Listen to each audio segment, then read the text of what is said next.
Hi hello ಸ್ನೇಹಿತರೆ, ನಮಸ್ಕಾರ. ಬಡವರ ಅರಮನೆಗೆ ಸ್ವಾಗತ. ಬನ್ನಿ, ಇವತ್ತು ಸಿಂಪಲಾಗಿ ಸೂಪರಾಗಿ ಸೋಂಬೇರಿ ಚಿತ್ರಾನ್ನ ಮಾಡೋಣ. ಸೋಂಬೇರಿ ಚಿತ್ರಾನ್ನ ಅಂದರೆ ತುಂಬ ಕ್ವಿಕ್ಕಾಗಿ ಕಡಿಮೆ ಸಾಮಗ್ರಿಯಲ್ಲಿ ಬೇಗ ಮಾಡುವಂಥದ್ದು. ಹಾಗಾಗಿ ಈ ಟೈಟಲ್ ಕೊಟ್ಟಿದ್ದೀನಿ. ಬನ್ನಿ, ಇದಕ್ಕೆ ಬೇಕಾಗಿರುವಂಥ ಸಾಮಗ್ರಿಗಳನ್ನ ನೋಡ್ಕೊಂಬಂದ್ಬಿಡೋಣ. ತುಂಬ ಕಡಿಮೆ ಸಾಮಗ್ರಿಗಳು, ಫಟಾಫಟ್ ಅಂತ ಈಸಿಲಿ ಬೇಗ ಆಗಿಬಿಡುತ್ತೆ. ಒಂದೇ ಒಂದು ನಿಂಬೆಹಣ್ಣು ತೊಗೊಂಡಿದ್ದೀನಿ, 5 ಹಸಿಮೆಣಸಿನ್ಕಾಯಿ, ಕರಿಬೇವಿನ ಸೊಪ್ಪು, ಸ್ವಲ್ಪ ಶುಂಠಿ, 1 ಸ್ಪೂನ್ ಆಗೋಷ್ಟು ಕೊತ್ತಂಬರಿ ಸೊಪ್ಪು, ಪುದೀನ ಸೊಪ್ಪು, ಅರಿಶಿಣ, ಒಗ್ಗರಣೆಗೆ ಎಣ್ಣೆ, ಸಾಸಿವೆ, ಜೀರಿಗೆ ಮತ್ತು 1 ದೊಡ್ಡ ಟೇಬಲ್ ಸ್ಪೂನಷ್ಟು ಕಡಲೆಕಾಯಿ ಬೀಜ, ಕಡಲೆಬೇಳೆ 1 ಸ್ಪೂನಷ್ಟು, ರುಚಿಗೆ ತಕ್ಕಷ್ಟು ಉಪ್ಪು, ಹಿಂಗು. ಇಷ್ಟೇ ಇದಕ್ಕೆ ಬೇಕಾಗಿರೋ ಸಾಮಗ್ರಿ. ಬನ್ನಿ ಶುರು ಮಾಡೋಣ. ಈಗ ನಾನಿಲ್ಲಿ ಬಾಣಲಿ ಇಟ್ಕೊಂಡಿದ್ದೀನಿ. ಬಾಣಲಿ ಚೆನ್ನಾಗಿ ಕಾದ ಮೇಲೆ ಎಣ್ಣೆ ಹಾಕ್ಕೊಳ್ಳೋಣ. ನಾನಿಲ್ಲಿ ಒಂದು 2 ಸ್ಪೂನಷ್ಟು ಎಣ್ಣೆ ಹಾಕ್ಕೊಂಡಿದ್ದೀನಿ. ಎಣ್ಣೆ ಚೆನ್ನಾಗಿ ಕಾಯಲಿ.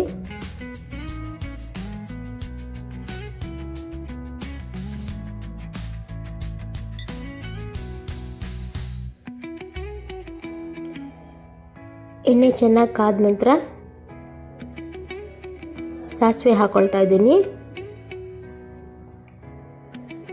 ಮಾಮೂಲಿ ನಿಮಗೆ ಗೊತ್ತೇ ಇದೆ.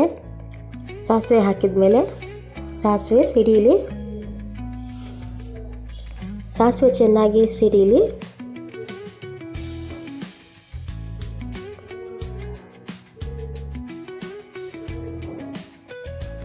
ಚಟಾಪಟ ಚಟಾಪಟ ಸಾಸಿವೆ ಸಿಡಿದ ಮೇಲೆ ಇದಕ್ಕೆ ಹಾಕ್ಕೊಳ್ಳೋಣ ನಾವೀಗ ಕಡಲೆಕಾಯಿ ಬೀಜ ಮತ್ತು ಕಡಲೆಬೇಳೆ.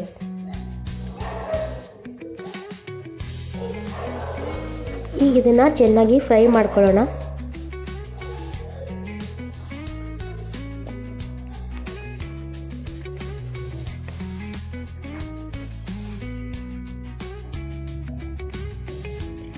ಕಡಲೆಕಾಯಿ ಬೀಜ, ಕಡಲೆಬೇಳೆ ಫ್ರೈ ಆದಷ್ಟು ಚೆನ್ನಾಗಿರುತ್ತೆ.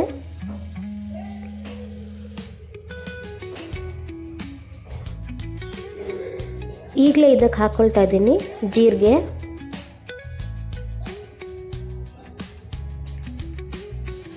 ಕಲರ್ ಚೇಂಜ್ ಆಗ್ತಾ ಇರುತ್ತೆ. ಕಡಲೆಕಾಯಿ ಬೀಜ ಮತ್ತು ಕಡಲೆಬೇಳೆದು ತುಂಬ ಕಪ್ಪಾಗೋವರೆಗೂ ಬಿಡೋದು ಬೇಡ. ಒಂದೊಂದು ಐಟಮ್ಸ್ನ ಹಾಕ್ಕೊಳ್ತಾ ಹೋಗೋಣ. ಎಲ್ಲ ಫ್ರೈ ಆಗೋ ಅಷ್ಟೊತ್ತಿಗೆ ಅದು ಕರೆಕ್ಟಾದ ಬಣ್ಣ ಬರುತ್ತೆ. ಹಸಿಮೆಣಸಿನ್ಕಾಯಿ ಹಾಕ್ಕೊಳ್ತಾ ಇದ್ದೀನಿ. ನಾನಿಲ್ಲಿ 5 ಮೆಣಸಿನ್ಕಾಯಿ ಹಾಕ್ಕೊಂಡಿದ್ದೀನಿ. ನೀವು ನಿಮ್ಮ ಖಾರಕ್ಕೆ ಅನುಗುಣವಾಗಿ ಎಷ್ಟು ಬೇಕಾದರೂ ಅಷ್ಟು ಹಾಕ್ಕೋಬೋದು. ಹಸಿಮೆಣಸಿನ್ಕಾಯಿನ ಎಣ್ಣೆಯಲ್ಲಿ ಈ ರೀತಿ ಫ್ರೈ ಮಾಡೋದ್ರಿಂದ ತಟ್ಟೆಯಿಂದ ಹೊರಗಿಡೋ ಅವಶ್ಯಕತೆ ಇರಲ್ಲ. ಮೆಣಸಿನ್ಕಾಯಿ ಕೂಡ ಹಾಗೆ ತಿನ್ಬಹುದು. ಶುಂಠಿ ಹಾಕ್ಕೊಂಡಿದ್ದೀನಿ ಮತ್ತು ಕರಿಬೇವು ಹಾಕ್ಕೊಳ್ತಾ ಇದ್ದೀನಿ. ಶುಂಠಿನ ನೀವು ಹೇಗೆ ಬೇಕಾದರೂ ಹಾಕ್ಕೋಬೋದು. ಜಜ್ಜಿ ಹಾಕ್ಕೊಳ್ಬೋದು, ತುರಿದು ಹಾಕ್ಕೊಳ್ಬಹುದು, ಅಥವಾ ಸಣ್ಣದಾಗಿ ಹೆಚ್ಚಿ ಕೂಡ ಹಾಕ್ಕೋಬೋದು. ಹೇಗೆ ಹಾಕಿದ್ರೂ ಚೆನ್ನಾಗಿರುತ್ತೆ.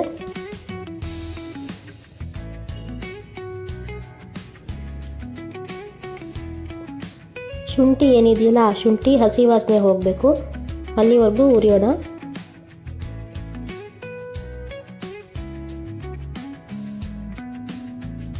ಈಗ ನಾನಿಲ್ಲಿ ಹಾಕ್ಕೊಳ್ತಾ ಇದ್ದೀನಿ ಪುದೀನ ಸೊಪ್ಪು. ಒಂದೇ 1 ಸ್ಪೂನ್ ಆಗುವಷ್ಟು ಪುದೀನ ಸೊಪ್ಪು ತಗೊಂಡಿದ್ದೀನಿ. ಪುದೀನ ಸೊಪ್ಪು ಫ್ಲೇವರ್ ಬಿಡೋವರೆಗೂ ಸ್ವಲ್ಪ ಫ್ರೈ ಮಾಡ್ಕೊಳ್ಳೋಣ.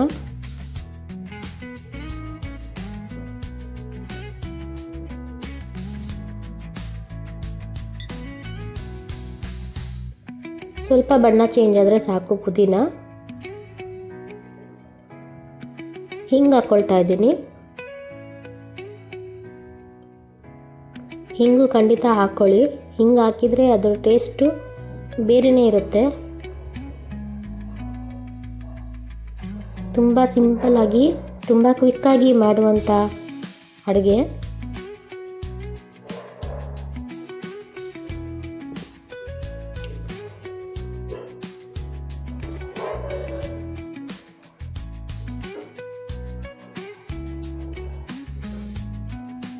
ಅರಿಶಿನ ಪುಡಿ ಅರ್ಧ ಟೀ ಸ್ಪೂನಷ್ಟು ಹಾಕ್ಕೊಳ್ತಾ ಇದ್ದೀನಿ. ಈಗ ಎಲ್ಲವನ್ನು ಹಾಕಿ ಚೆನ್ನಾಗಿ ಮಿಕ್ಸ್ ಮಾಡ್ಕೊಳ್ಳೋಣ. ನೋಡಿ, ಕಡಲೆಕಾಯಿ ಬೀಜ ಮತ್ತು ಕಡಲೆಬೇಳೆ ಕೂಡ ತುಂಬ ಕಪ್ಪಗಾಗಿಲ್ಲ. ಈ ಬಣ್ಣಕ್ಕೆ ಬಂದರೆ ಸಾಕಾಗುತ್ತೆ.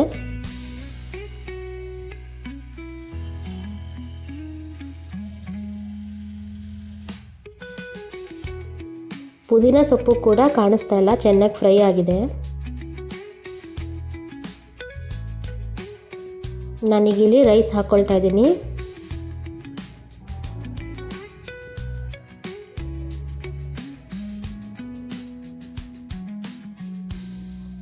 ಸ್ಟವ್ನ ಸಿಮ್ನಲ್ಲಿಟ್ಟು ರೈಸ್ ಹಾಕ್ಕೊಂಡು ಅದ್ರ ಮೇಲೆ ಹಾಕ್ಕೊಳ್ತಾ ಇದ್ದೀನಿ ಎಷ್ಟು ರುಚಿಗೆ ಬೇಕೋ ಅಷ್ಟು ಉಪ್ಪು,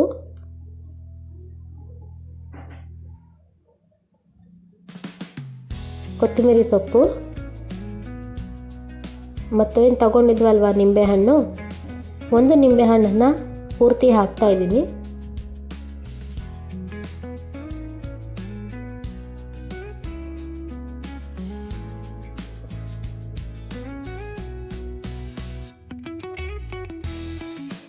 ಇದರಲ್ಲಿ ಯಾವುದೇ ರೀತಿ ಈರುಳ್ಳಿ ಬಳಸಿಲ್ಲ, ಟೊಮೆಟೊ ಬಳಸಿಲ್ಲ, ಹೆಚ್ಚಿನ ಪದಾರ್ಥ ಏನು ಕೂಡ ಬಳಸಿಲ್ಲ.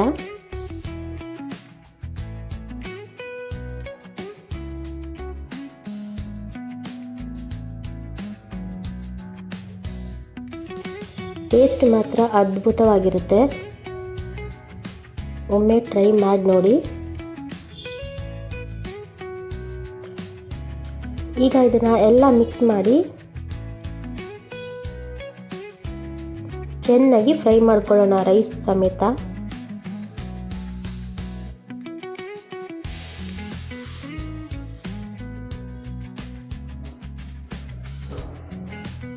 ಮಿಕ್ಸ್ ಮಾಡೋವರೆಗೂ ಒಲೆ ಸಿಮ್ಮಲ್ಲೇ ಇರಲಿ. ಒಂದು ಸರಿ ಎಲ್ಲ ಮಿಕ್ಸ್ ಆದಮೇಲೆ ಸ್ವಲ್ಪ ಮೀಡಿಯಮ್ನಲ್ಲಿ ಫ್ಲೇಮ್ ಇಟ್ಕೊಂಡು ರೈಸ್ನ ಚೆನ್ನಾಗಿ ಫ್ರೈ ಮಾಡೋಣ.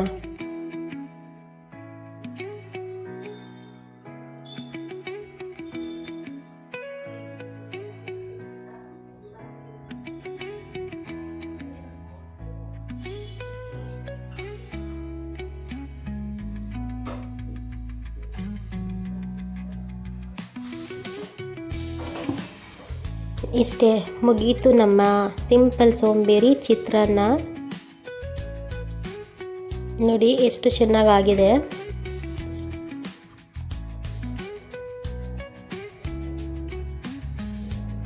ಟೈಮ್ ಇಲ್ಲ ಅಂದಾಗ